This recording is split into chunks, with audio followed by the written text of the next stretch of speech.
أهلا. البودكاست اسمه ندوب. هتكلم في البودكاست النهاردة عن شعر بحبه جدا. ده بقالنا كام حلقة ثابتين على موضوع الشعر. الشعر اللي هتكلم عنه النهاردة فيه تصوير جبار، وفيه كأنه بيحكي قصة، مش مجرد ان هو بيقول شعر او مش مجرد ان هو بيختار كلام عن نفس القافية، على عكس حاجات كتير متداولة دلوقتي. هو بيحكي في قصة في شكل شعر، والقصة دي عن واحد بيطارد حلمه وحلمه المستحيل وهيجراله ايه. أنا هاقرا الشعر الأول، بعد كده هاشرحه، وبعد كده هاقول أنا جِبته منين. قد حدثوا عن شاعر نابغ، مجوّد الشعر شريف المقال، لم يعشق الغيد ولكنه هام ببكر من بيات الخيال. صورة، صورة حسن صاغها لبه، وحدها في الحسن حد الكمال. فصار كالطفل رأى بارقا، هاج له أطماعه في المحال.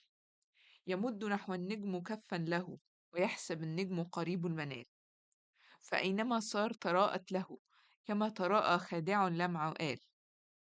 فصار يقفو إثرها هائما، والمهتدي بالوهم جم الضلال. وهم أن يمسكها جاهدا بين ذراعيه بأيد عجال. ما زال يعدو جهده نحوها حتى هوى من فوق تلك التلال. فرحمة الله على شاعر مات قتيلا للأماني الطول. طيب ايه اللي حصل في الشعر ده وايه القصة اللي الراجل بيحكيها؟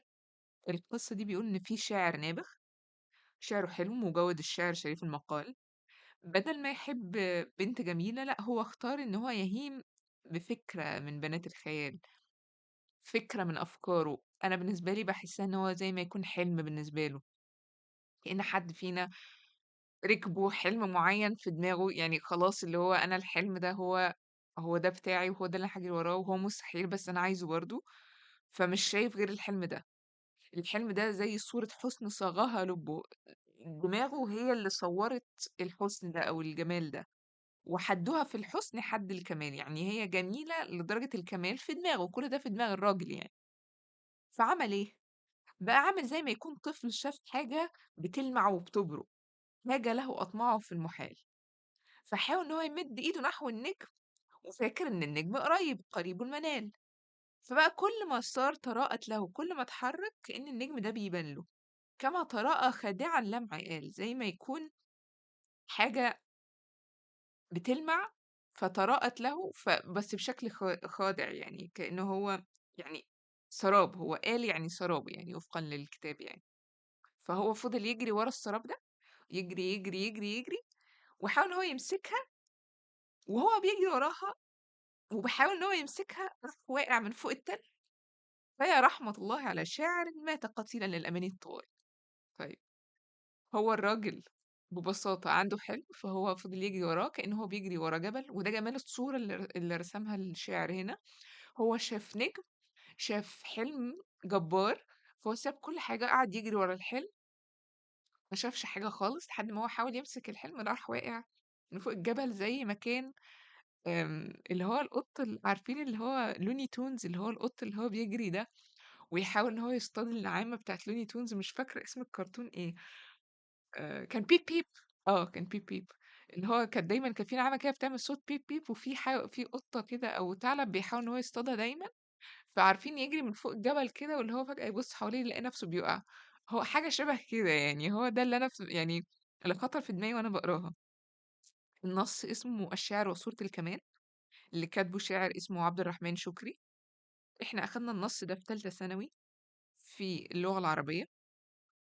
أنا ما حسيتش بجماله ساعة ما كنت بقراه، لأن أنا طبعا كنت مربوطة بالدراسة وكنت مربوطة إن أنا لازم أجيب درجات، ما كنتش عارفة إن أنا أتذوقه وأحس بجماله وأحس قد إيه هو جميل وقد إيه هو خفيف ولطيف وجميل. إحنا طبعًا أنا مش فاكرة إن هو جه لي في الامتحان يعني، كانوا بيختاروا حاجات آآ مش على نفس القدر من الجمال، اللي هو يعني برضه عارفين هُم ليهم في الامتحانات برضه استراتيجية معيّنة.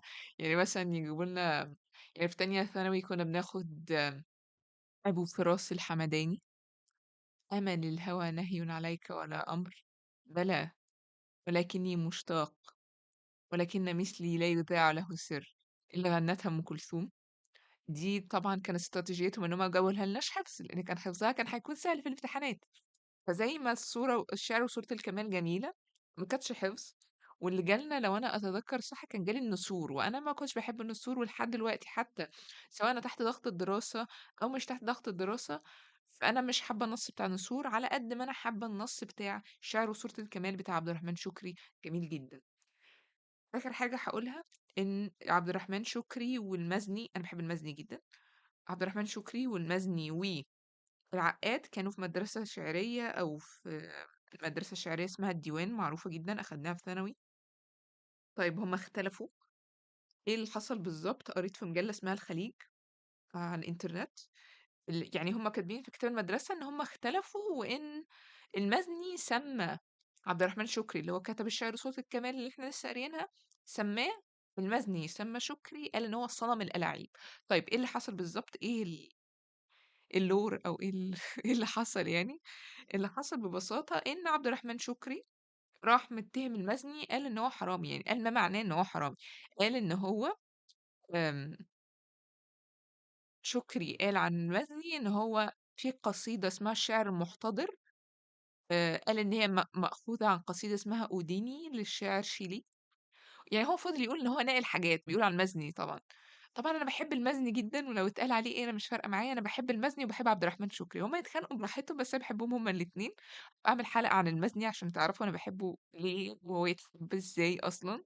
بس المهم يعني إن هو قال عليه إن شكري قال على المزني إن هو حرامي، فالمزني قرر إن هو يسمي شكري صنم الألاعيب.